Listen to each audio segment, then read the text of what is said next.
¿Te parece? Como comentamos mientras teníamos los arreglos informáticos, hablamos un poquito de piedad. No me puedo creer que Bueno, yo haya perdido. la mayoría de los que estamos aquí nos conocemos, Espérate, algo otro que está en el tren, que creo que hay cerca de No puedo 300 compañeros y compañeras escuchando esta jornada. no me digas. Me presento, mi nombre es Alberto Rodríguez Sagristán, soy neuropediatra, trabajo aquí en Sevilla, en el Hospital de Santa Macarena. Y bueno, me han encomendado, y doy gracias por ello a los organizadores de este evento, esta tercera mesa, de conocerla un poquito, guiarla, moderarla. Tengo la suerte de estar con tres expertas que van a desarrollar el tema de los cuidados, la atención y la protección a los niños con diversidad funcional, a los pacientes neurológicos complejos y a los niños que tienen problemas de salud mental, psicopatológicos y tienen a su vez cambio querido. Como veis, la salud mental, los pacientes neurológicos complejos y la diversidad funcional, pues lógicamente es un bloque único, ¿no? Que tiene varias caras, varias primas que van a abordar mis compañeras seguro con muchísima calidad, como las ponencias anteriores que nos están poniendo el nivel cada vez más alto, ¿no?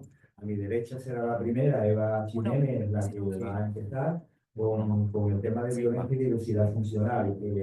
Eva es pediatra, es también neuropediatra, se formó aquí en el Hospital Infantil de Neuropediatría, y yo tuve la suerte hace muchos años, antes de que se fuera a Guadalajara, ¿no? Me parece, Eva, de hacer algunos trabajos juntos y de bueno, compartir su gran formación y su gran pasión y experiencia por la diversidad funcional, que me consta que la tiene, y por la pediatría social también. Después, aquí a mi izquierda, pues tengo a mi compañera también de hospital y amiga, Irene Alonso, la doctora Irene Alonso, pues neuropediatra, tiene una formación también muy amplia en diversidad funcional, en los pacientes neurológicos complejos, mucha experiencia que podemos trasladar. Y finalmente también a mi izquierda, pues la doctora Javi Caballero, es profesora de psiquiatría infantil, que tiene también una amplísima experiencia en todo este campo, por supuesto, no solo de la salud mental, sino del niño en protección, y nos contará su experiencia y su visión de todo esto. Vamos a procurar ajustarnos un poquito al tiempo, porque vamos rápido y que nos queden unos minutos al final para preguntar. Entonces, pues nada, Eva, cuando tú quieras, puedes empezar, si os parece, bajamos y después al final subimos con las preguntas. Buenos días, buenas tardes casi ya. Lo primero, dar las gracias a la Sociedad Española de Pediatría Social por haberme invitado a participar en esta jornada tan transversal y tan interesante, en la que me siento muy contenta de participar porque llevaba tiempo sin estar aquí en Sevilla, y más desde el punto de vista profesional, y me hace mucha ilusión este foro, ¿no? Y lo que más me hace ilusión es hablar de niños con diversidad funcional, porque aparte de ser neuropediatra y sobre todo ser pediatra de atención primaria, que es a lo que me dedico ahora, pues soy madre de una niña con una discapacidad intelectual. Entonces eso me hace tener una visión bastante completa de, bueno, pues de la vulnerabilidad de estos niños. Conozco, pues digamos, muy transversalmente pues, la vulnerabilidad de este colectivo, ¿vale? Así que bueno, primero deciros que sobre el tema de maltrato y discapacidad, juntar estas dos variables, pues prácticamente no había nada, o por lo menos nada en español, hasta hace un año y medio más o menos, que empezamos en Castilla-La Mancha a preparar pues, un documento que es una guía que hemos realizado para la detección de situaciones de violencia en la infancia y adolescencia. Como habéis visto en la presentación de Raquel, porque como también es de Castilla-La Mancha, pues había muchas veces colgado esto, bueno, pues porque es un trabajo muy interesante que hicimos multidisciplinar, no solamente pediatras, sino enfermeras de pediatría, trabajadores sociales, gente de unidades de salud mental de Castilla-La Mancha, y en todos los epígrafes que se trataron, pues decidimos meter un apartado que era violencia y discapacidad. Y era un tema que estaba en blanco. O sea, es que no sabíamos ni cómo empezar los epígrafes cuando empezamos a desarrollar este apartado. Tiramos de bibliografía porque sí la hay en otros idiomas. Y el resultado, bueno, pues os lo voy a intentar expresar aquí. Si decía Raquel y ponía ella sus gafas en su presentación, bueno, pues que muchas veces tenemos que explorar lo que no se ve y tenemos que tirar de herramientas que ya existan, ¿no? Documentarnos, estar formados. Muchas veces no recibimos formación adecuada en la residencia, ni siquiera en nuestro ejercicio profesional. Entonces, bueno, tenemos que ejercitar y tener herramientas, y en estos niños, por más que unas gafas, pues hace falta una lupa muchas veces, porque hay que estar muy pendientes, pero no solamente nosotros como pediatras, sino la enfermera, el trabajador social, el del colegio, el AT que está haciendo las transferencias en el circuito del transporte, en fin, que somos mucha gente las que estamos todos los días con niños con discapacidad, porque son niños que necesitan atención por muchos profesionales, y que trabajando todos juntos en red tenemos más posibilidades de detectar lo que no se ve. Y lo que no se ve en estos niños con discapacidad es mucho. Este es el índice de contenidos en el que no me voy a parar a desarrollar directamente, pero bueno, esta presentación, para los que estáis en casa y para los de aquí, pues luego la voy a pasar entera para que la podáis utilizar, y ojalá lo utilicéis pues en todos los donde queráis, ¿vale? Vamos a ver, violencia y discapacidad. No sé si os habéis planteado alguna vez que estas dos variables pueden estar unidas. ¿Qué relación existe entre una cosa y la otra? Bueno, pues los niños con discapacidad son doblemente vulnerables al maltrato. ¿Por qué? Bueno, pues luego lo voy a desarrollar bastante porque quiero sensibilizaros sobre el tema, pero bueno, es evidente que aparte de ser niños, y por ser niños pues son un colectivo vulnerable, pues por su propia patología pues van a ser mucho más invisibles y vamos a tener que estar muy pendientes de ellos. Yo me permito poner aquí una notita de triple vulnerabilidad en las niñas TEA porque me tienen muy preocupada últimamente las niñas con autismo, que muchas veces se diagnostican muy tardíamente, muchas veces ya en adolescencia, cuando empiezan sufriendo acoso escolar, porque son niñas que disimulan mucho, que no diagnosticamos, que no sabemos ver y son triplemente vulnerables, sobre todo al acoso escolar del que ya ha hablado Raquel, ¿vale? Entonces, sí quiero que salgamos con esa sensibilización también aquí de esta ponencia, ¿no? ¿Qué datos tenemos de que la discapacidad pues hace que seamos más vulnerables al maltrato? Bueno, pues hay unos datos de la OMS que dicen que son 4 veces más vulnerables al maltrato en general. De hecho, en el RUMI de que hablaba Raquel, la variable discapacidad está metida como una variable independiente desde 2016.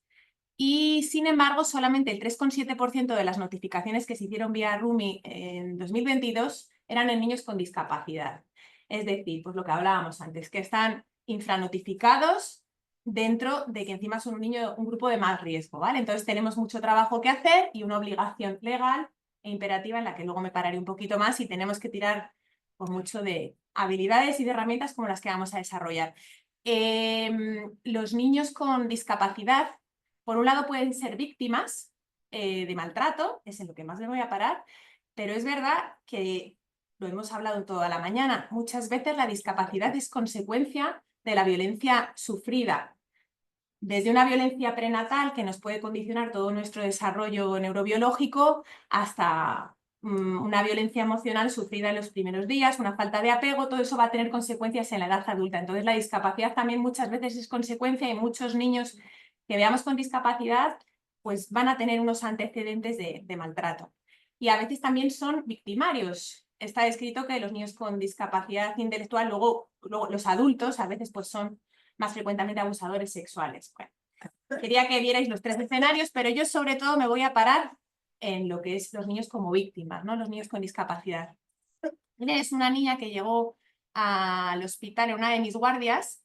Es una niña con 13 años, tiene una discapacidad intelectual moderada, va a un colegio de educación especial y a priori ha sido una niña contenta, que ha funcionado bien, pero la madre últimamente la ve triste y que no quiere ir al colegio y no habla. Siempre ha hablado poco porque tiene dificultades para la expresión por su discapacidad, pero la madre le ha visto claramente un cambio de conducta.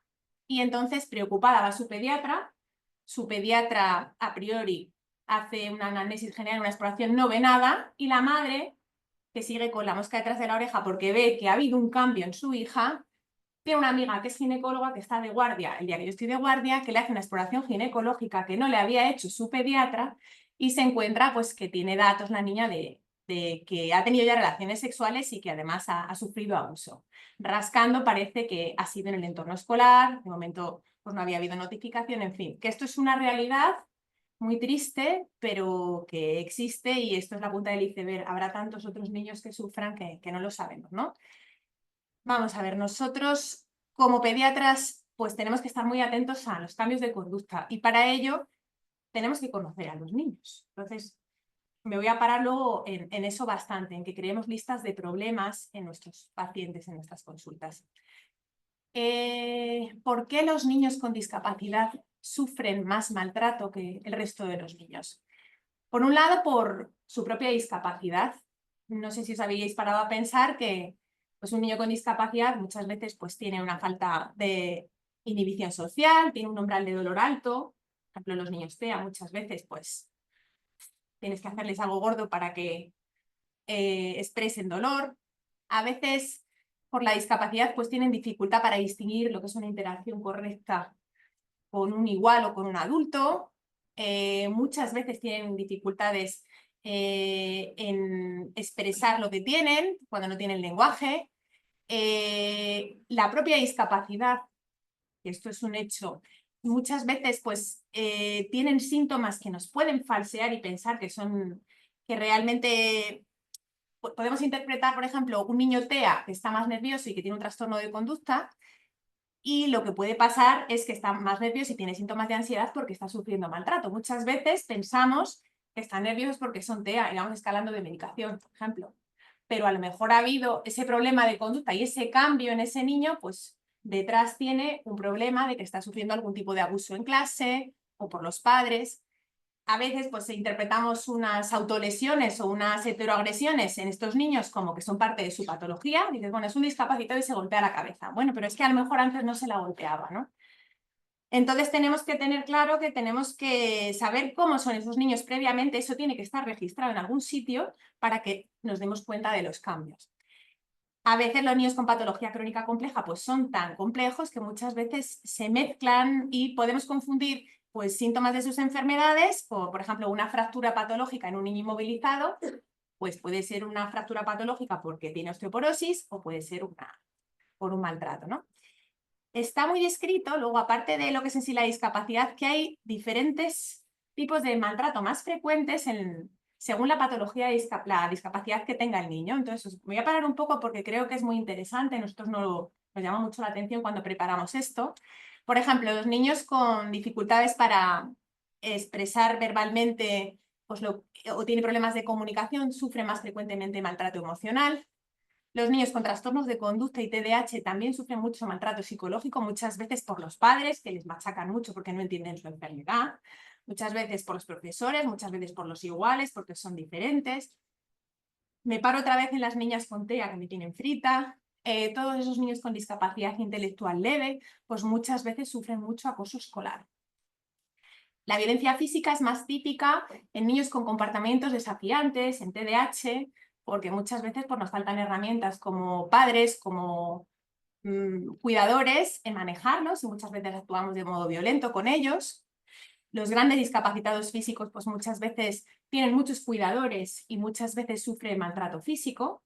Si vierais el chat de padres del colegio de mi hija, pues a veces se ven muchas cosas, ¿no? Sobre todo a nivel de negligencia de cuidados, pues niños que tienen muchos cuidadores, pues a veces llegan de la ruta pues con un vómito, con el pañal mal colocado. Ya sé que son unos niños muy dependientes, pero es que necesitan mucho, ¿no? Entonces, por eso os digo que son niños muy, muy vulnerables y muchas veces, pues, lógicamente, pues sufren más maltrato.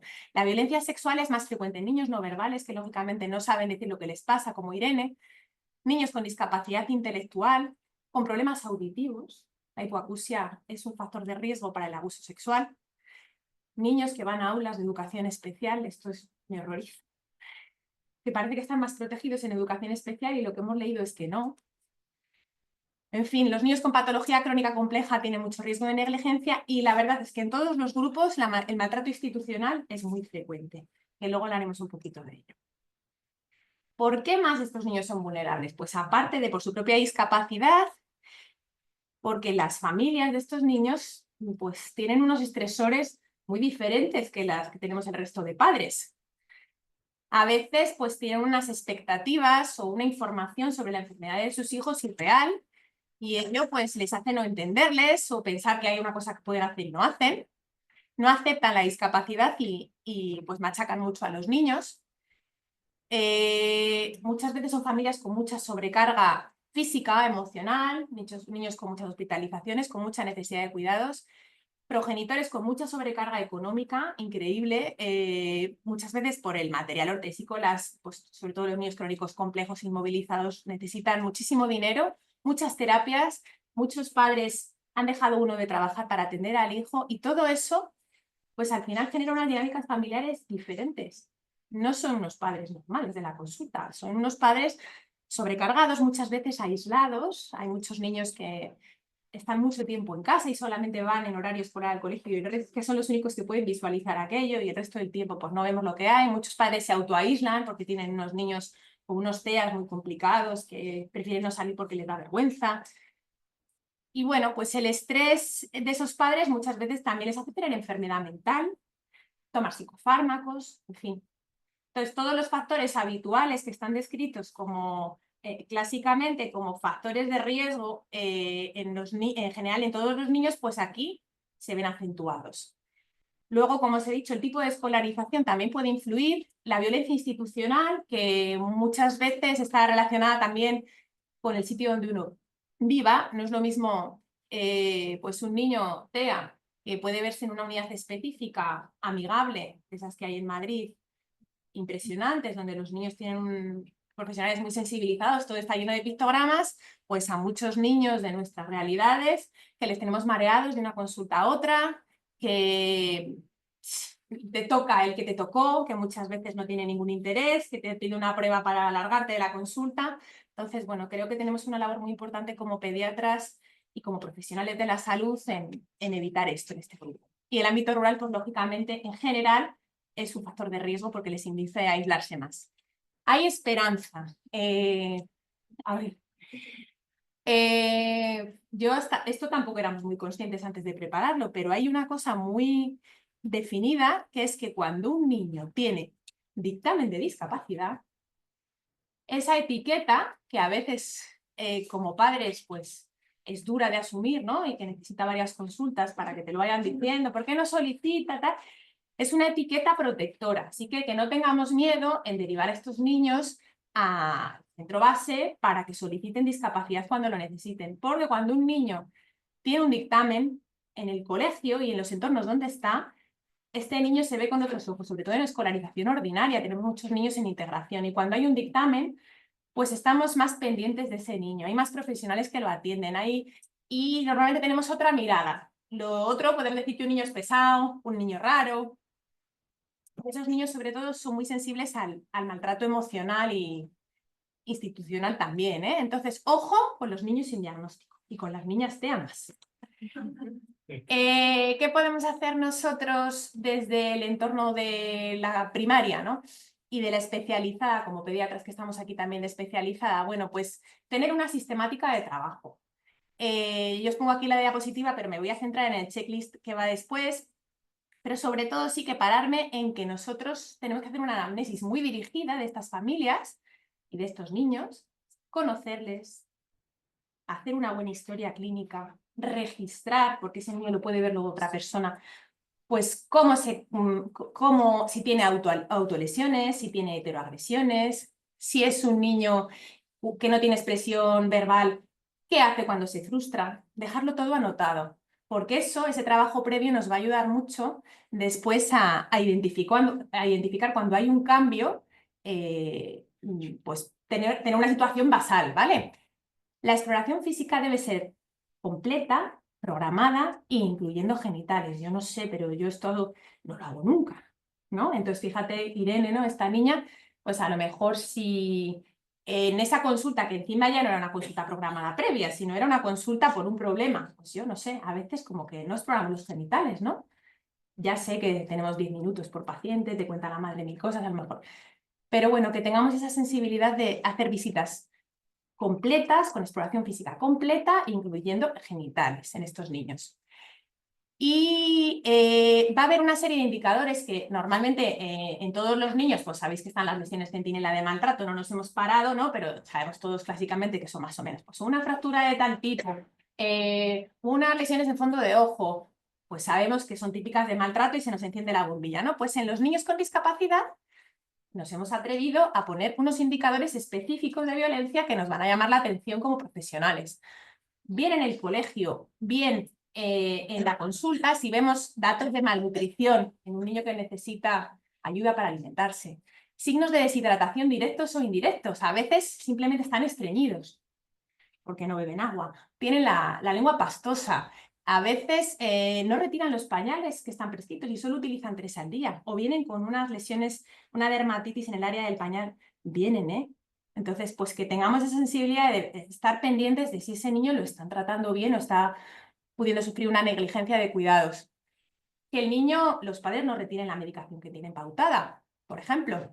O que de repente tenga una escalada de crisis y veamos que no tiene niveles de fármaco cuando probamos, pues lógicamente nos tiene que llamar la atención. Que venga pues con un aseo inadecuado, que no acuda a sus terapias, que los padres veamos que no tienen interés por aprender cómo se comunica el niño. Por ejemplo, un niño con una hipoacusia que habla con lenguaje de signos, pues que los padres no se molestan en aprenderlo, ¿no? Que le movilicen de forma brusca en la consulta.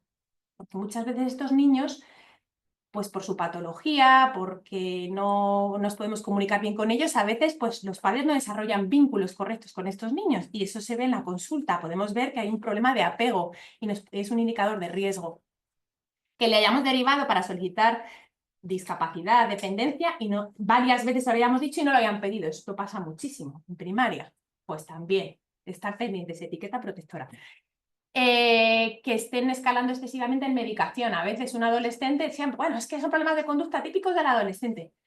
Bueno, o no, ¿vale? Que siempre que veamos que un niño necesita más y más fármacos, le demos una vuelta a que ese cambio de conducta puede que no sea porque es adolescente sin más o porque tiene una patología de base común TEA, ¿vale? Me concentro en el checklist. Vamos a ver, hemos creado en esta guía sanitaria, que todavía no está publicada, pero bueno, yo luego dejo el email y cuando esté, pues me escribís y yo os lo paso, está a punto de publicarse.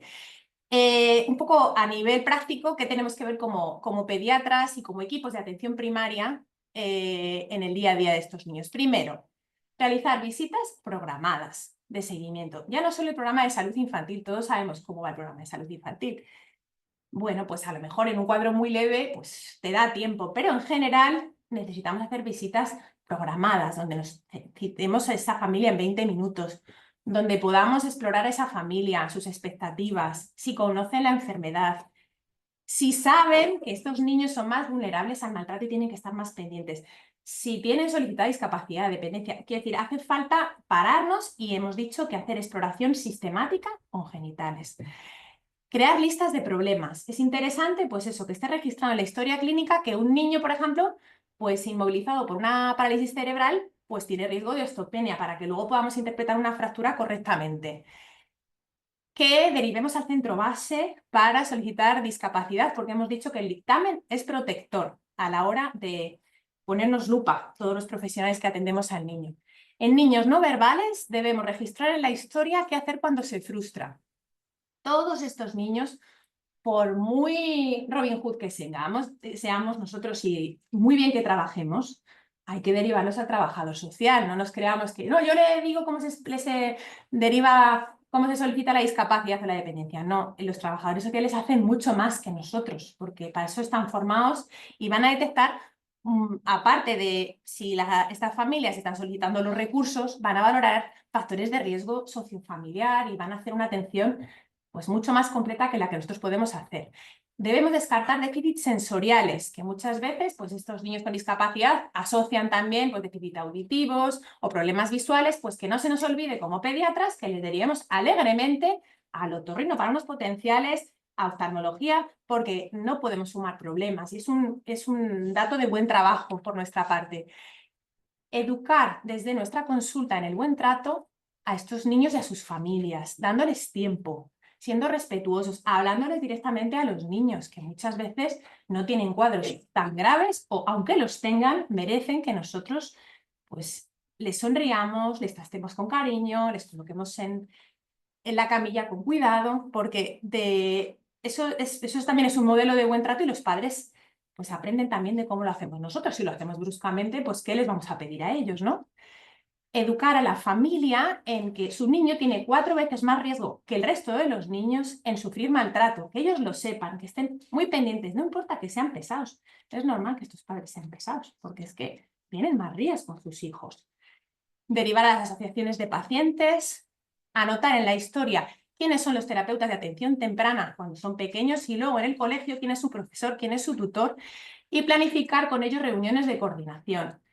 Decía Raquel que lo mejor es que sean presenciales, pero tenemos muchos niños con discapacidad. No todos los niños estamos en situaciones tan críticas. Yo, bueno, trabajo bastante con consultas telefónicas online, me quedo con los profesores, con el tutor, con el orientador y muchas veces hacemos teleconsultas programadas para hablar sobre algunos pacientes. Efectivamente, si vemos cosas gordas, pues hay que hacer una reunión presencial. Notificar, que es un imperativo legal, y hacer intervención comunitaria. Me encantaría que esta sesión pues la podáis utilizar para dar charlas a vuestros familiares, a los colegios de educación especial de vuestra área, para sensibilizar a todos los profesionales que atendemos a estos niños de que tienen más riesgo de maltrato y tenemos que estar muy pendientes todos. El maltrato institucional, va a hablar ahora después mi compañera, pero bueno, todos estos niños deberían tener una atención preferente en nuestras consultas y pasarlos rápido. Debería haber unidades específicas en todos los sitios para tratar a estos niños con patología, unificar visitas, no marear a los padres, porque esto es cosa de todos. Muchas veces decimos, bueno, no hay unidades específicas, pero luego en la consulta también están esperando todos fuera y muchas veces no priorizamos al TEA, a no ser que esté molestando mucho. Bueno, pues deberíamos ser conscientes de que estas familias tienen mucha sobrecarga y deberíamos hacer una atención individual y preferente. Os dejo aquí una tabla de coordinación. Como hay profesionales también de otros ámbitos que no es el sanitario, pues digamos que el checklist está como repartido en cuadrantes para que veamos qué intervenciones se tienen que hacer como desde el ámbito de atención primaria para coordinarse con los servicios sociosanitarios, con educación, pues que es importante, por ejemplo, apoyar a estos niños a la hora de escolarizarse para que tengan un dictamen previo y eso facilite que tengan apoyos desde el principio, que debemos hacer reuniones periódicas con los compañeros para trabajar en red y que no se nos pase nada, la coordinación con especializada también, en fin, os dejo esta tabla. Y bueno, como veis, Raquel os puso antes un algoritmo de todos los niños en general sacado de la misma guía sanitaria. Nosotros, pues partiendo de estas variables que conocemos, de esos indicadores específicos de violencia, de ese checklist, de esas tablas de coordinación, pues vamos a tener más facilidad para hacer identificación de situaciones de maltrato en estos niños y luego ya pues valorar el riesgo, si hay que hacer notificación, si hay que hacer parte de lesiones y cuál es la intervención que tenemos que hacer. Mensajes para llevar a casa. La importancia del trabajo en red para un diagnóstico precoz en estos niños, más todavía que en todo el resto de la población por su vulnerabilidad y la cantidad de profesionales que los atienden. La importancia del trabajo previo por el equipo de atención primaria que protege y facilita la detección, coordinándonos, haciendo listas de problemas, visitas programadas, conocer bien a las familias. Nuestra labor como pediatras de hacer pediatría comunitaria, haciendo educación tanto a las familias como al profesorado y a los profesionales sanitarios para que sepan este riesgo aumentado de estos niños y estén muy pendientes. Que tengamos un trato humano, nuestras visitas humanas van a humanizar hogares y notificar.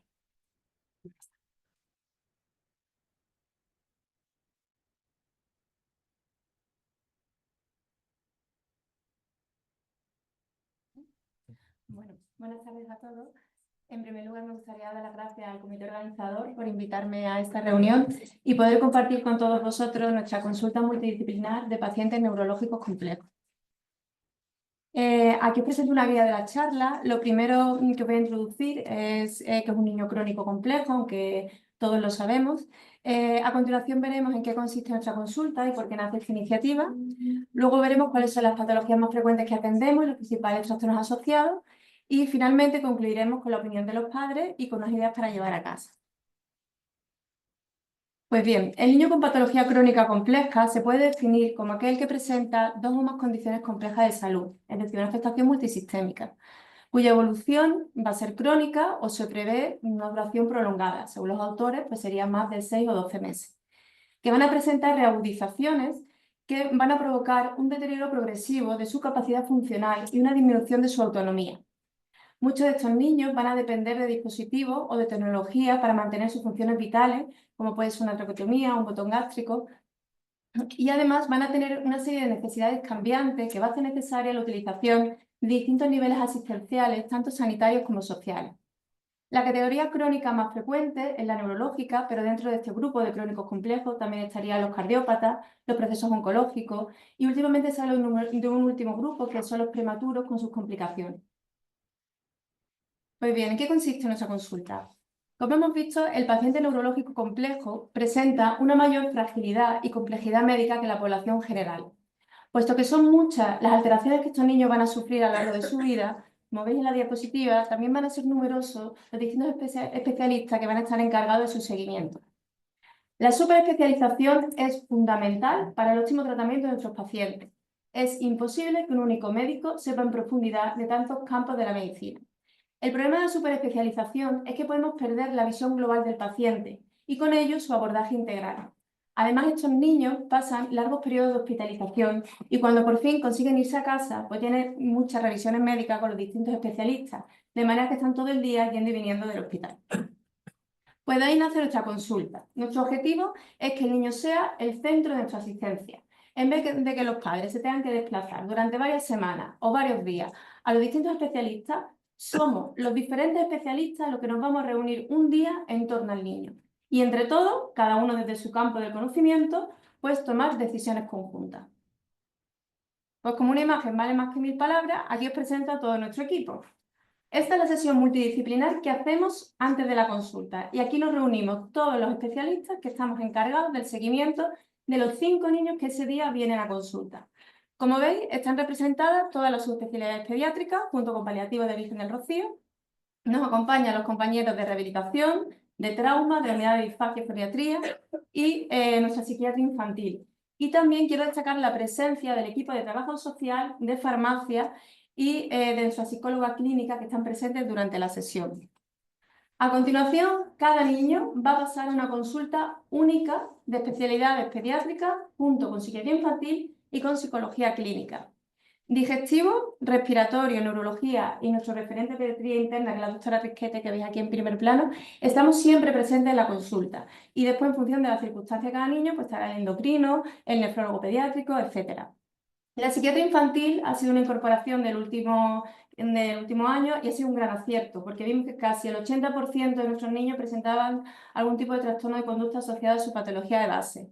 Y luego está nuestra psicóloga clínica, que como veremos más adelante, pues hace un seguimiento y una intervención psicológica en aquellos niños y en aquellas familias que lo necesiten. En esta consulta, los padres nos plantean los diferentes problemas que presentan los niños y entre todos tomamos una decisión conjunta. Por ejemplo, si tenemos un niño que tiene un trastorno de conducta importante y aparte tiene una epilepsia y tiene un riesgo de desnutrición, pues entre todos consensuamos cuál es el mejor fármaco que module la conducta sin que empeore las crisis y que además no le provoque una pérdida de apetito al niño. Si hay que hacer una analítica, pues ese día entre todos determinamos cuáles son los parámetros que hay que sacar y se saca en el hospital de día. Y si tiene que hacerse una radiografía, pues también aprovechamos el mismo día para hacerlo. Y a continuación, el niño acude a la consulta de trauma de rehabilitación y a la unidad de disfagia y foniatría. De manera que a modo de resumen, primero tenemos una sesión multidisciplinar sobre cada niño, donde intervienen todas las especialidades que veis en la tabla. Luego hacemos una consulta única de especialidades pediátricas, junto con psiquiatría infantil y psicología clínica, donde solemos estar pues, entre 1 hora y 1 hora y media por cada niño. A continuación, el niño pasa al hospital de día para hacerse las analíticas pertinentes o la radiografía y acude a la consulta de rehabilitación, disfagia y trauma. Aparte, tenemos establecido un circuito de urgencia, UCI y hospitalización para estos niños. Y el grosso de nuestra asistencia es telemática, porque nuestro objetivo es que estos niños acudan lo menos posible al hospital. De manera que esta consulta presencial la hacemos cada 6 meses o una vez al año en función de las características del niño. Y el seguimiento se hace vía telemática, ya sea por email o por teléfono. ¿Y por qué nace esta iniciativa? Pues esta iniciativa nace de los padres. nace a petición familiar. Son los padres los que nos presentan una serie de problemas frecuentes con los que se encuentran. Pues que tienen excesivas citas hospitalarias, que las indicaciones de los médicos pues a veces le parecen contradictorias, se repiten pruebas complementarias de forma innecesaria, tienen la sensación de que existe falta de comunicación entre los diferentes especialistas, son familias que además requieren un soporte emocional, que pueden tener problemas sociales o que desconocen cuáles son sus recursos o prestaciones de los que se pueden beneficiar. Acuden poco a su pediatra del centro de salud, como esta niña tan bonita que veis en la presentación, son tan complejos que cuando tienen una urgencia o una complicación se vienen directamente a la urgencia del hospital. Y además son familias que tienen dificultades con los desplazamientos, no todos tienen un coche adaptado, tienen que pedir una ambulancia o incluso venir en transporte público. Pues bien, nuestra propuesta fue establecer este tipo de consultas multidisciplinares, donde damos una visión global del paciente, unificamos las citas médicas, intentamos realizar las pruebas complementarias en un solo acto, se plantean problemas comunes a distintos especialistas, por tanto intentamos dar soluciones comunes, se hacen sesiones y estudios de los casos clínicos de cada niño, intentamos dar soporte emocional a la familia, informar y facilitarle cuáles son los recursos de los que disponen, nos coordinamos con su pediatra de primaria, de manera que una vez que hemos visto al niño, pues le informamos de cuál va a ser el abordaje terapéutico que vamos a llevar a cabo y, en definitiva, lo que buscamos es evitar la dependencia hospitalaria de estos niños y mejorar su calidad de vida y la de sus familias. ¿Y cuáles son las patologías más frecuentes que atendemos? Pues empezamos con la consulta en enero del 2023, desde entonces hemos atendido de forma presencial 102 niños, de forma telemática son más niños. ¿Cómo llegan los niños a nuestra consulta? Pues desde otras especialidades médicas, de hospitalización o de otros centros hospitalarios. Y como veis en la gráfica, casi un 60% de los niños que atendemos tienen una enfermedad genética minoritaria, lo que conocemos como enfermedades raras, frente a un 38% de parálisis cerebral severa, secundarias, encefalopatías hipopsicoisquémicas o ictus perinatales, y un 4% de daño cerebral adquirido, sobre todo encefalitis víricas y autoinmunes. En esta tabla os he resumido cuáles son las principales enfermedades genéticas minoritarias que hemos atendido en el último año, que como veis pues tenemos enfermedades neuromusculares, leucodistrofia, enfermedades lisosomales de depósito, encefalopatías epilépticas, síndrome de morfogenéticos con alteraciones de conducta muy severos, etc. ¿Y cuáles son los principales trastornos asociados que nos encontramos en estos niños? Pues tenemos problemas neurológicos, epilepsia, trastorno del sueño, trastorno del neurodesarrollo. Nuestros niños suelen presentar distonía y espasticidad, que van a limitarle mucho su calidad de vida. Problemas respiratorios de tipo de bronquitis, neumonía, infecciones respiratorias de repetición. Son niños que tienen mucha secreción, mucosidad, que hacen mal manejo de las secreciones, con cialorrea frecuente. Algunos hacen apnea nocturna. Tenemos niños que vienen con su traqueotomía, con dispositivos asociados. Tienen complicaciones ortopédicas, sobre todo las que más van a limitar su calidad de vida, que son la luxación de cadera y la escoliosis toracolumbar, ya que provocan dolor y dificultades respiratorias. Tenemos problemas de desnutrición, problemas de dismotilidad gástrica, como puede ser el reflujo gastroesofágico, el estreñimiento. La mayoría de nuestros niños son portadores de PEG o se alimentan por sonda nasogástrica. Más que trastornos psiquiátricos propiamente dicho, lo que nos encontramos son alteraciones psiquiátricas derivadas de su patología de base. Nos podemos encontrar con niños con agitación, autoheteroagresividad, conductas impulsivas, tristeza, frustración. Y no podemos olvidar nunca el dolor o el disconfort, que es una entidad frecuente en nuestros niños. Siempre que hay un cambio de conducta, lo primero que tenemos que pensar es si le duele algo al niño, porque tenemos el hándicap de que la mayoría de ellos pues, no se pueden comunicar de forma oral con nosotros. Y en cuanto a los dispositivos y tecnología, pues estos niños, pues algunos tienen traqueotomías, en casa los padres tienen aspiradores de secreciones, tosedores, pulsosimetría, son niños que incluso tienen bipas para dormir por la noche, vamos, un hospital en casa. Hay niños que tienen su válvula de derivación para la hidrocefalia, otros bomba de baclofeno para controlar la espasticidad y distonía, se alimenta por botón gástrico, dispositivos ortopédicos, pues todos los que podemos imaginar, desde sillas de control postural, bipedestadores, andadores, y bueno, esta maravilla de los últimos años que son los comunicadores, los sistemas de comunicación aumentativa que han marcado un antes y un después tanto para los padres como para los niños. El otro día nos vino a consulta un niño con una PCI muy severa, pero con un buen nivel cognitivo, era más distónico que espástico, con una desnutrición bastante grave. Además, un niño que se atragantaba con su propia saliva. Y le comentamos a los padres la idoneidad de ponerle un botón gástrico. Entonces los padres siempre de antemano rechazan el botón gástrico. De hecho decían que cómo le iban a poner un botón gástrico a su hijo, que iban a quitarle pues el único placer que tenía, que era comer, y el niño venía con su comunicador. Y entonces estamos ahí dialogando con los padres y habló el niño y dijo: papá, no me gusta comer, me da miedo, en el colegio me atraganto. Entonces fue una consulta muy emotiva, allí lloramos todos, claro, porque primero los padres y luego también nosotros, porque es que él era el niño el que le estaba pidiendo el botón gástrico a los padres. Bueno, me emociono. También quiero destacar la importancia del equipo de farmacia. O sea, es un lujo poder estar con ellos y contar con ellos, que nos hacen una hoja de toda la medicación que toman los niños, nos indican sobre los distintos... Los niños tienen una politerapia. Entonces, bueno, nos indican sobre los distintos efectos secundarios, las posibles interacciones, validan el tratamiento de manera que la dosis y la posología sea la adecuada, nos informan sobre cómo administrarlo por sonda por PEG. Si hay niños con dieta cetogénica, pues revisan que los distintos recipientes pues no tengan mucho hidrato de carbono para que puedan alcanzar la cetosis. Y también nos informa sobre condiciones de dispensación de tipo de medicación extranjera, medicación off-label, los distintos ensayos clínicos que están en la actualidad vigentes para distintas enfermedades, etc. Destacar también la importancia del equipo de trabajo social, que van a informar a las familias, no solamente de consulta, sino también cuando están hospitalizados, sobre las distintas fundaciones y asociaciones que hay para la enfermedad de su hijo, sobre los diferentes recursos de los que se pueden beneficiar, como son la CUME, la discapacidad, la dependencia. Y luego tiene una labor también de coordinación y de derivación, tanto con primaria como con los servicios sociales, el INS, y ya en función pues, de cada unidad familiar, pues las distintas áreas, ¿no?, de vulnerabilidad.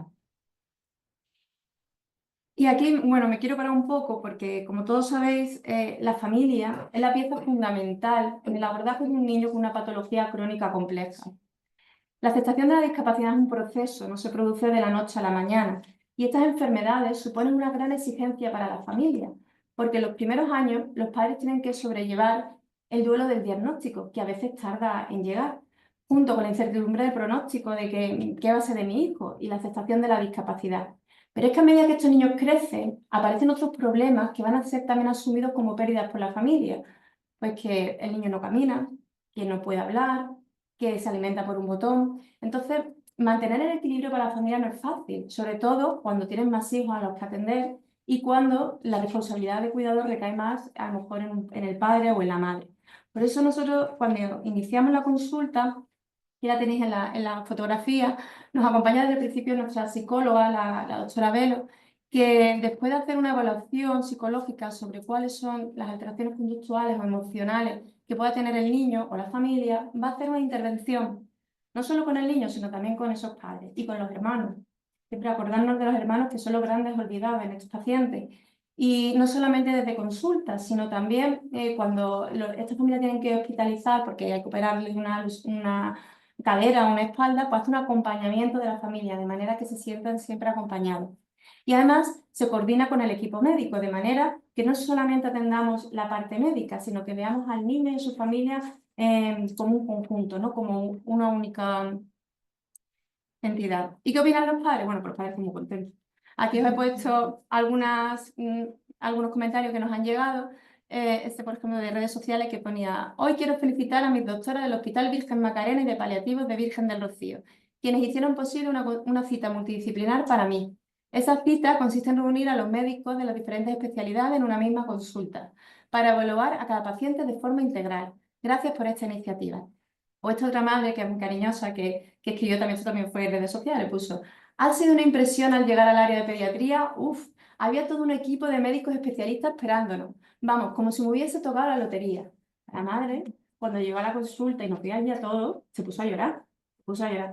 Y esto no debería ser la excepción. Es que esto debería ser la norma, no es la lotería. Esto tendría que ser nuestra práctica clínica diaria. Nos queda muchísimo por mejorar. Ahora mismo estamos con talleres de formación para padres. Ahora en enero vamos a empezar con el de habilidades para la colocación de la zona de gastrostomía, donde queremos invitar a padres que ya tienen su hijo colocado el botón, para que ellos mismos asesoren a los padres que tienen que colocar el botón. Y bueno, nuestro caballo de batalla, que es la consulta de transición. Ahí estamos trabajando en ella. Ahora en febrero hemos puesto la fecha para una, donde queremos invitar a esta consulta donde estamos tanta gente, pues a sus referentes de la edad adulta, de manera que los padres se sientan más acompañados en ese traspaso a la edad adulta. Como ideas para llevar a casa, las consultas multidisciplinares han llegado para quedarse. La familia es la pieza fundamental en el abordaje terapéutico de un niño crónico complejo y debemos siempre considerar de forma conjunta al niño y a su familia para conseguir la mejor calidad de vida posible. Y quiero terminar con esta frase porque pese a todas las dificultades que he presentado y todas las complicaciones que tienen, estas familias son de admirar y estos padres entran en la consulta con una sonrisa siempre en la cara. Y dice así que, y el equipaje no pesa y el camino no cansa cuando lo que se carga es el amor.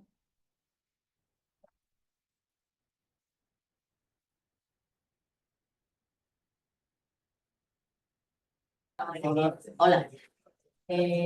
Bueno, muchas gracias por la invitación a mis dos compañeros y a toda la asociación.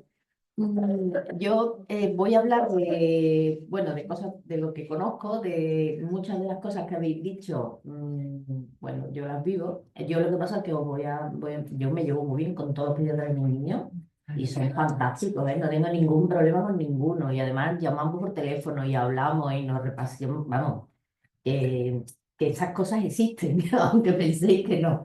Entonces, sí quiero, lo he planteado porque tengo que hablar de los niños que tienen todos esos problemas que queréis prevenir. Cuando tú estás en un cuando tú trabajas con niños en el centro de menores, ese niño tiene ya todo lo que no queremos que tenga. Y cuando llega al centro de menores ya lo tiene. Y entonces tú tienes que trabajar con lo que hay y estructurar lo que puedas estructurar. Si es verdad que algunos, y eso también, la resiliencia existe. Y hay niños que son auténticos resilientes, son los que salen, son los que salen. Entonces, siempre hay, que va a haber uno, pero existe. Entonces, esto es de mi lesión magistral y la verdad es que me encanta porque lo hice para psicología médica y me sirve absolutamente para todo.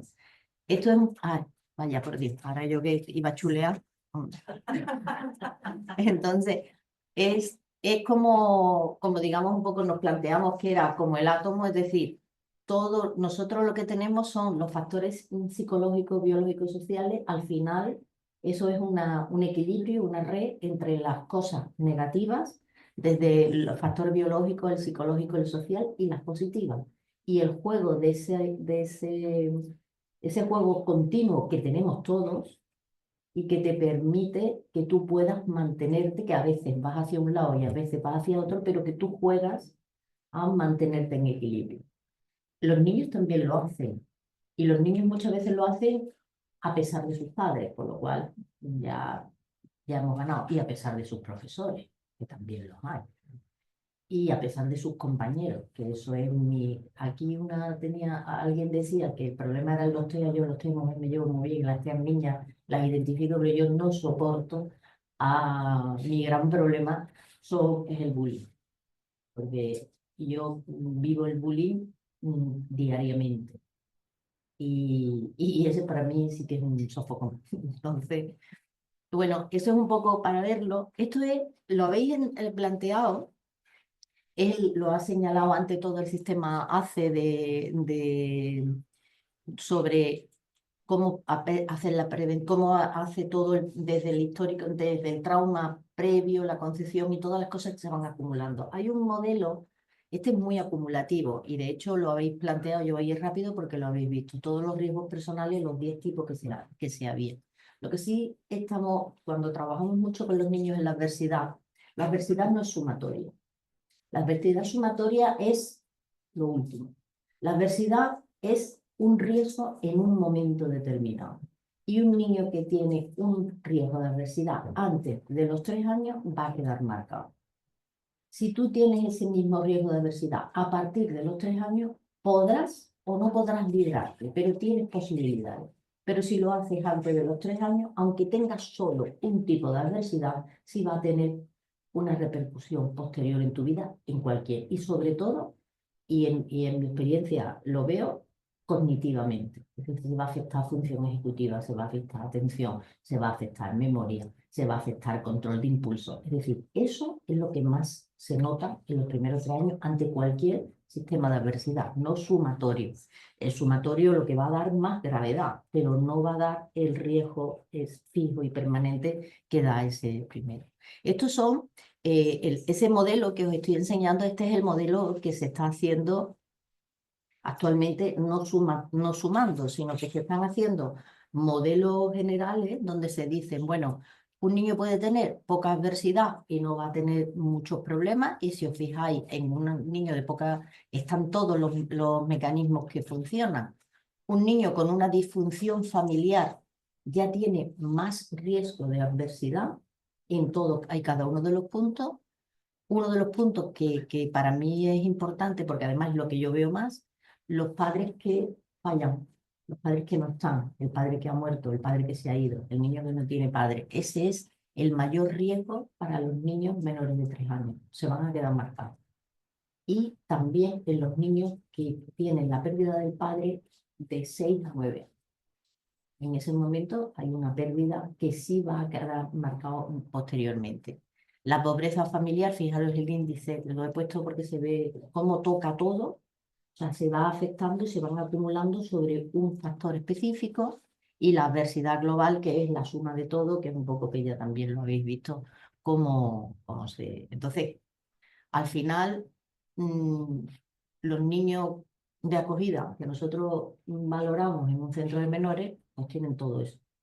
Un niño de acogida que nos llega va a tener vivencias anteriores que tenemos que buscar cuáles son, los acontecimientos vitales de pérdida, porque normalmente tienen pérdida de alguno de los padres, los aprendizajes de modelos familiares muy erróneos, pero que para ellos son normalizados y que después para ellos es una conducta repetitiva. La adaptación al entorno social en el que viven, y para mí esto es importante porque yo no puedo llamar a estos niños trastorno de conducta, porque si no son así, no sobreviven. Entonces hay que tener cuidado con los diagnósticos que damos dependiendo de dónde viva el niño. Y va a aparecer muchas conductas de adaptación que serán patológicas para nosotros puntualmente, pero que para ellos es una respuesta de defensa y una respuesta de integración. Y tienen que buscar esos mecanismos compensatorios. Si yo vivo en un entorno donde aquí el que no pega lo machaca, pues yo pego. Y además, si pego más que el otro, soy más fresco y entonces me quieren más y mi pandilla es más fantástica.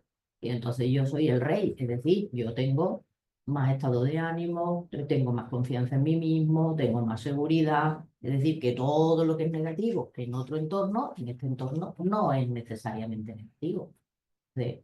Las cosas hay que verlas desde perspectivas diferentes. Normalmente, lo que cuando tú trabajas, cuando tienes un niño que está en acogida, tú tienes que buscar que el sitio donde esté, pues tengamos un aspecto de una formación del personal que sepa, que es lo que hicimos cuando nosotros tuvimos el programa Manolo, el programa Manolo. Pues lo que hacíamos era formar a la gente para que supiera trabajar con esos niños que llevaban, tanto desde la pinche de cocina hasta la integradora, y era un programa que permitían a todos pues, las pautas de detección precoz de cualquier tipo de problema, cómo protocolizar cada uno el abordaje, hacer un seguimiento adecuado de cada niño, y eso te permite que dentro de lo que es un centro de menores pudieran trabajar eso. Si ya me voy a lo que os vayáis a encontrar en un centro de menores, vais a encontrar problemas de conducta. El problema de conducta es un cajón desastre donde va a haber de todo. Desde el ansioso, el trastorno de conducta de verdad, el TDAH sin tratamiento, el impulsivo, el depresivo y o sea, todos. Y eso no es un diagnóstico clínico. Entonces, la prevalencia en nuestra comunidad es de un 15%. Si le doy el diagnóstico clínico, por tanto. Los problemas que vamos a identificar, los vamos a identificar por externalizantes, que serían toda la parte de TDAH más afuera, y los internalizantes, que serían los más afectivos y ansiosos.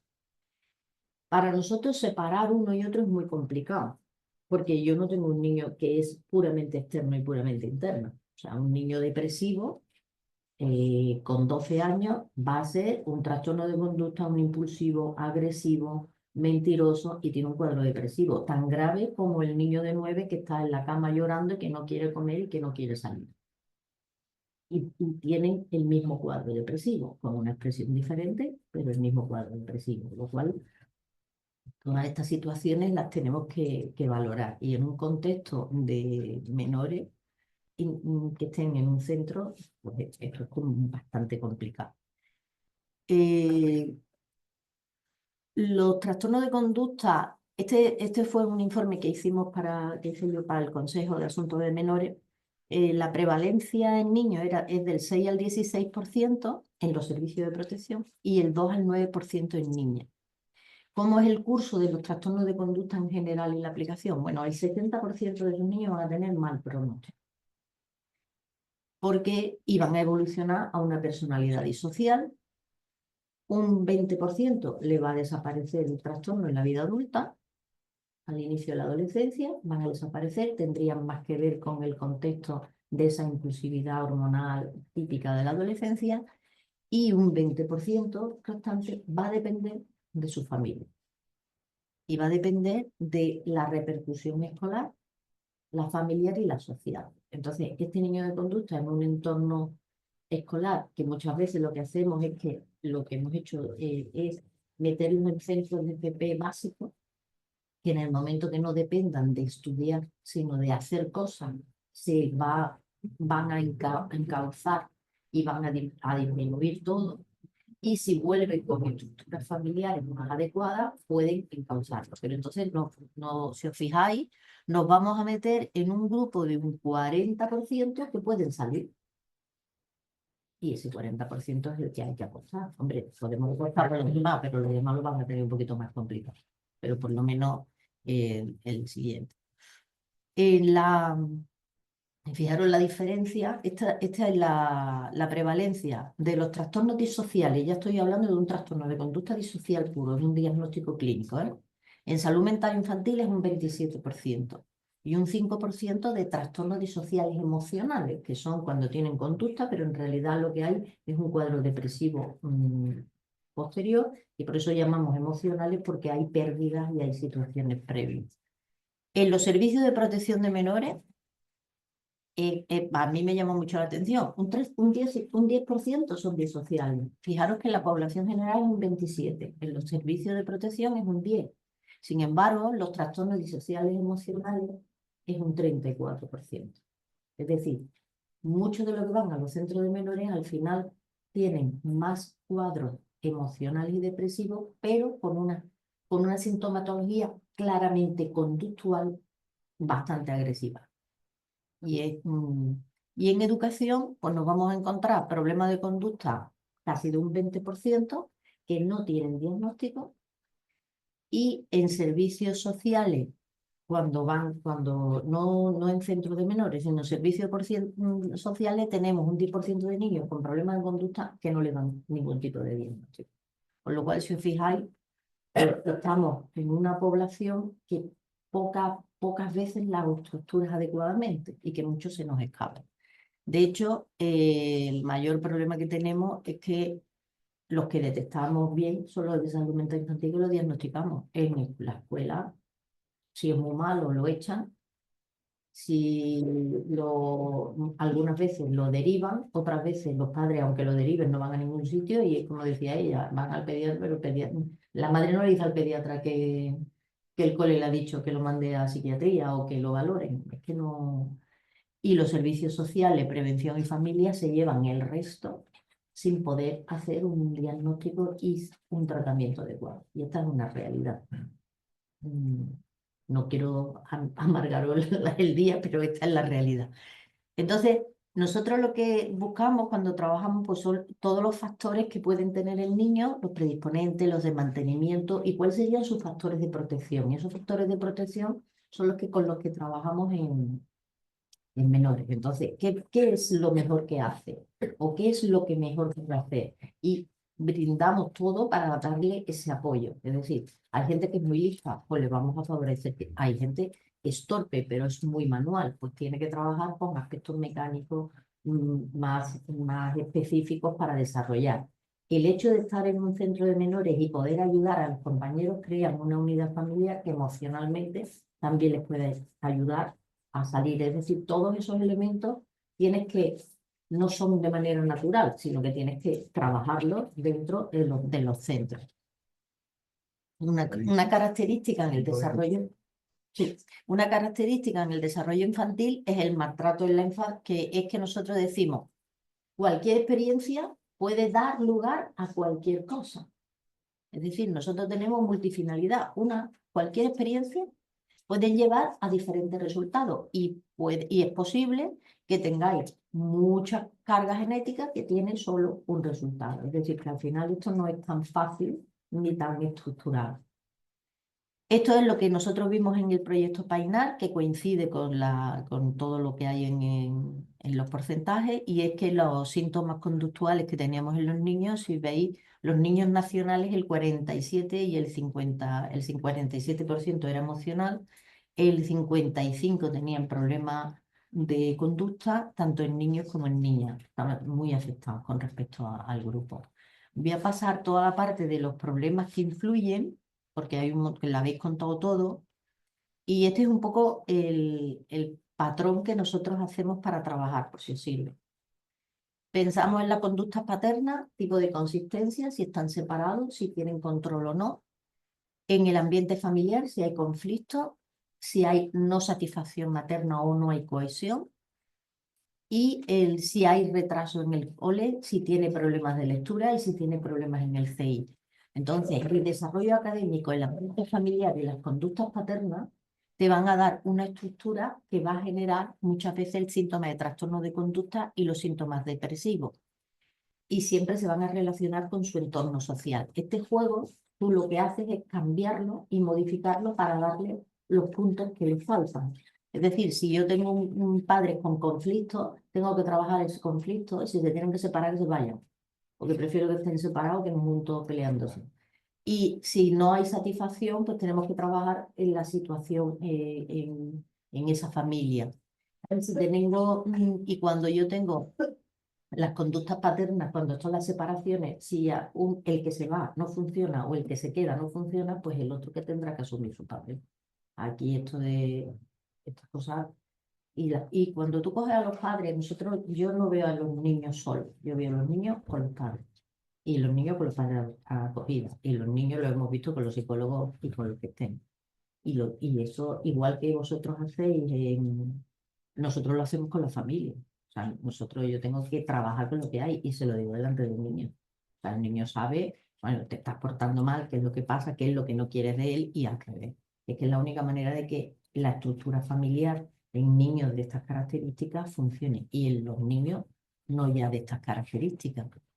En los servicios de protección, y fijáis ahí en la cantidad, una cosa que me llamó mucho la atención y por eso lo traigo, la exposición infantil a violencia física doméstica como víctima o testigo es del 17 del 16 al 18% en todos los países, incluido Europa e incluido nosotros. Es decir, que el niño a lo mejor no tiene violencia hacia él, pero para un niño ser testigo de la violencia hacia su madre le genera la misma angustia, la misma situación que si la violencia fuera hacia él. Y eso significa, pues todo esto, los acontecimientos vitales, es porque lo veáis, porque tiene que ver con los niños de acogida. Esto es un estudio longitudinal que hicimos sobre cuadros depresivos 10 años después, en niños y en adolescentes con un diagnóstico de depresión. En los adolescentes, 10 años después se mantienen un 27%, no todos se les quita la depresión, a muchos sí, pero hay algunos que se quedan. Y en los adolescentes lo que más se consideraba el mayor riesgo lo tenía y era por el maltrato, por la dificultad familiar grave. Ya termino con esta.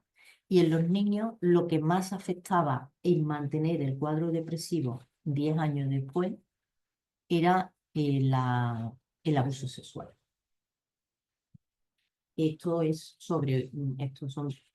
son todos los niños de mi tesis doctoral que los seguí 10 años después y 10 años más, 20. Y se quedan, un 25% se quedan en cuadro depresivo, y los que se quedan por cuadro depresivo siempre tienen estos factores. Estos factores que los tenéis aquí, igual, y estos son todas las... Yo termino. Estos son todos los antecedentes familiares de cuadros depresivos en estos niños. Existe un componente de cuadros familiares psiquiátricos muy alto en estos niños, igual que lo tienen en los niños de los centros de acogida. Es decir, si tú coges una población que está afectada psiquiátricamente o que está afectada por maltrato, los niveles de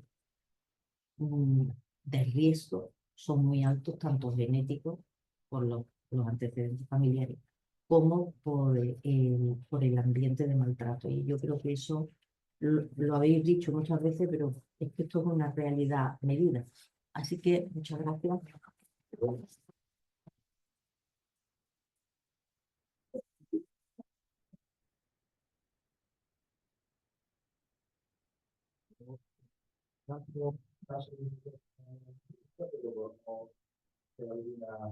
Interesante. Don Ignacio, No tengo nada, tengo que hablar porque, claro, la experiencia mía en nivel institucional se puede figurar.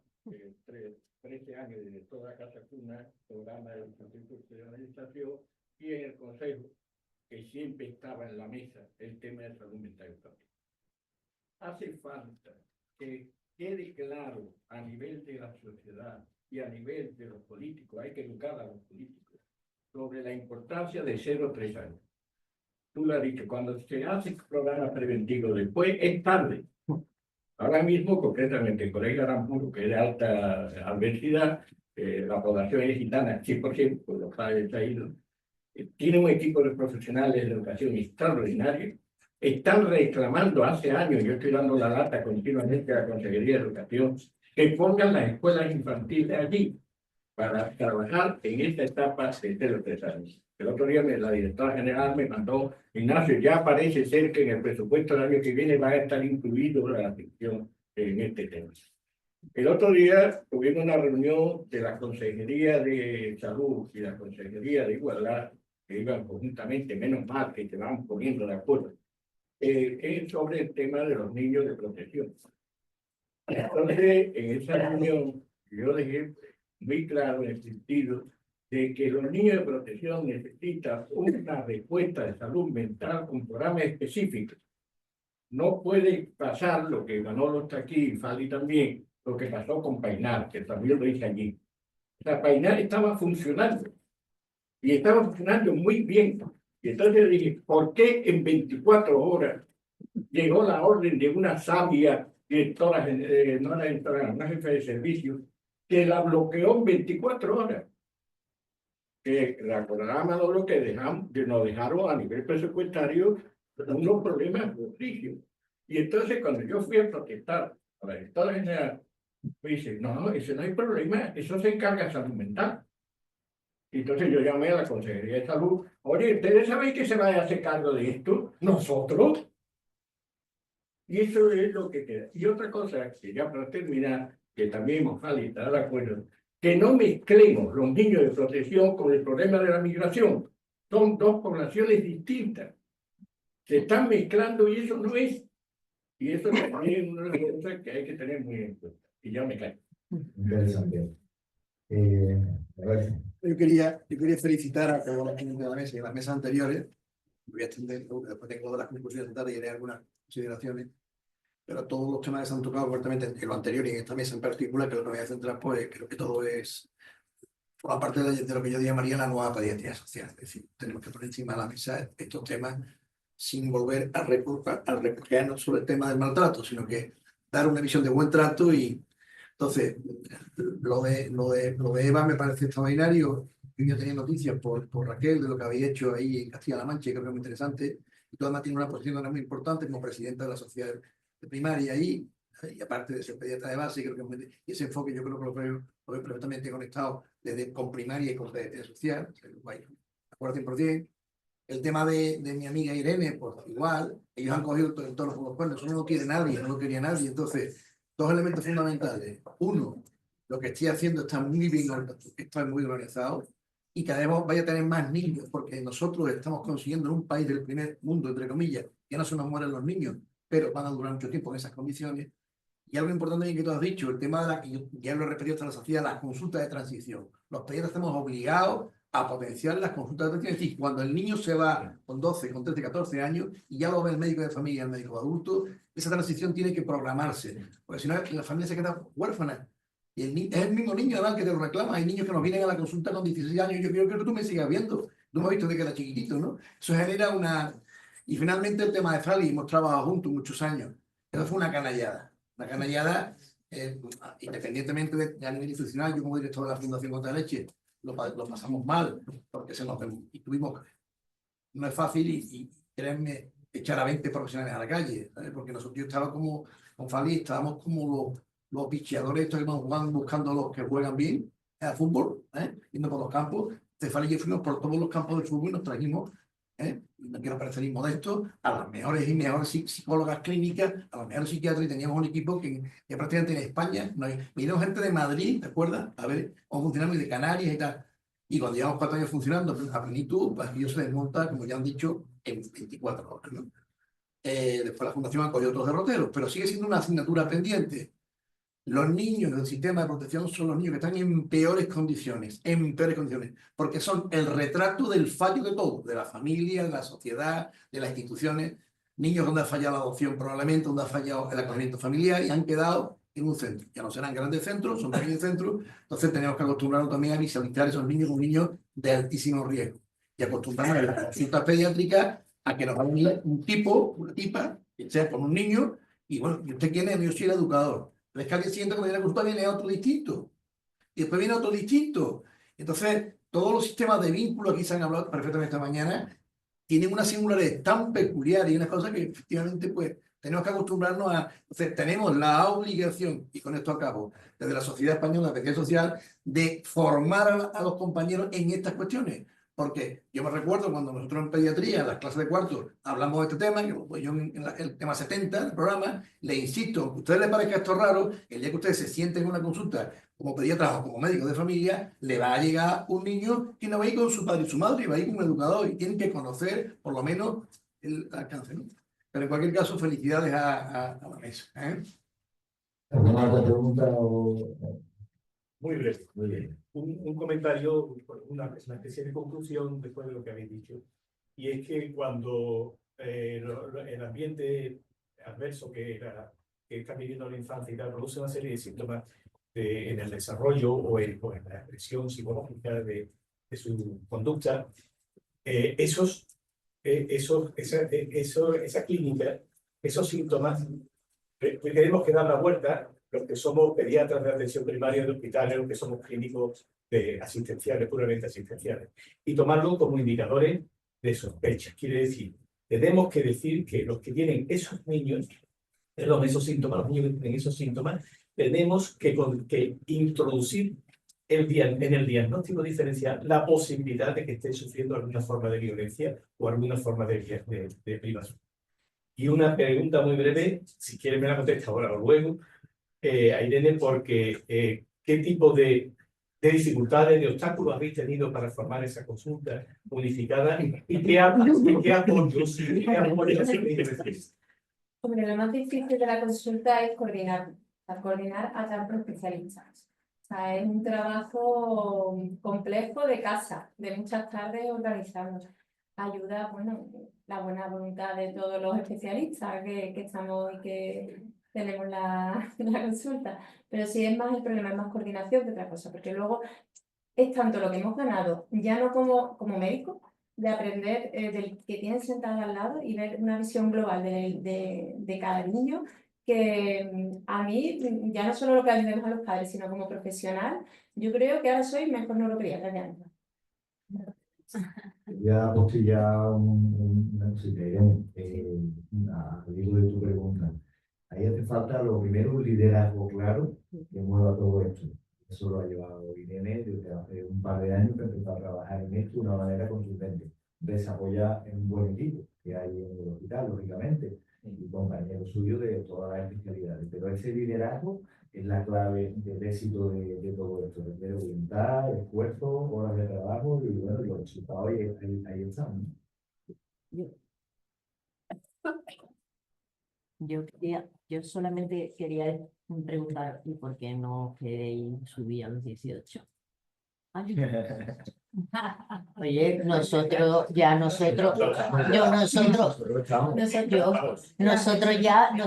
empezamos con 14, pero nosotros ya tenemos 18, como sigan así, la adolescencia a los 25, vamos a llegar a los 25, o sea, que nosotros, que menos que ir de la mano de los psiquiatras infantiles y que vayamos juntos, ¿no? En transición que tenemos de epilepsia, tenemos niños de 17, 18, 19, 20, 21 años que la estamos transicionando, así que ya vamos a decir. Bueno, pues transiciona mucho. La transición, o sea, lo único que decir que es un proceso, o sea, que no puede ser una única consulta un día. Nosotros llevamos un año, o sea, esta consulta que comenta que vamos a hacer en febrero, llevamos un año hablando con los padres, presentándole a los especialistas de referencia y demás, pero que tiene que ser un proceso, o sea, que tienen que sentirse acompañados, que no puede ser un día, este ya tú el médico que te va a llevar, porque cuesta mucho ese apego, ¿no? Queremos hablar tanto de apego, pero es verdad, los pediatras tenemos al niño mucho más, mejor, no mejor cuidado, sino como más, que le damos más, o sea, no sé cómo explicarlo, es más vínculo, y luego a la edad adulta es distinto, entonces ya son especialistas diferentes, ya esa visión no tiene nada. Vamos. Entonces, bueno, es un proceso, es lo que quiero decir, que no puede ser un día a otro, sino que esto tiene que ser un año. Yo tengo niños de 18, vamos, Andrés solo tiene niños de 23, pero a él la consulta. ¿Qué le va la marcha? Pero vamos, pero si Lo que ella hace no la será transición de 18. los 14 a los 18, pues bueno. Que son Claro. Después de que hable Luis, si me necesito, que haga la comida, ¿eh? Yo que soy pediatra, recibo pediatra de educación primaria, la pregunta va, es que lo de la transición está muy bien, pero no es igual el proceso a nivel hospitalario que a nivel primario. Porque a nosotros yo tenía un niño con una espina bífida, por ejemplo, y por la gestión, organismos de gestión, me cambiaron al adulto en la atención primaria. Así por la buena, de un día para otro, no dieron explicación, porque yo lo estuve alargando un poco, bueno, pues porque era un niño que conocí, y la madre es que me lo pidió, que siga con usted, ¿no? Automáticamente tienden a hacer el paso sin que te des cuenta, pero bueno, luego yo como profesional, por ejemplo, pues me los quedo, que bueno, es verdad que Pero es te los una... quedas, pero no te los Me los quedas. quedo, pero no me los pagan. Claro, Es que me los quedo, pero claro, eso es un no, si yo tengo que te lo pago, no lo adopta. No, eso pasa, pero que no es lógico, si estás en otro sitio de la hospital, Pero bueno, que es la realidad, que eso va a irse automáticamente. Gracias, vamos a seguir hablando. Muy bien.